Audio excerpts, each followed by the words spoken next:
Naman, may pa-bracelet pa.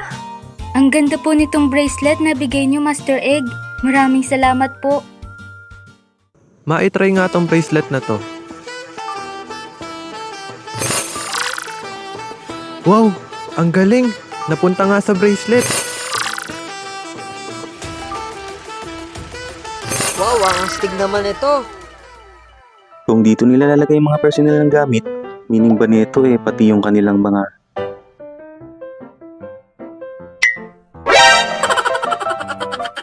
Matulog na kayo at bukas ay akitin natin ang bundok, Arayat. Kayo na ang bahala kung sinong gusto nyo makasama sa kwarto. Basta maayos ang tulog ninyo.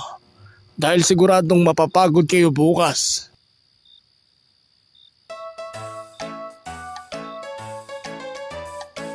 Tatlo ang kama kada kwarto. Sama-sama na lang tayo ah. Oh, sure. Ay,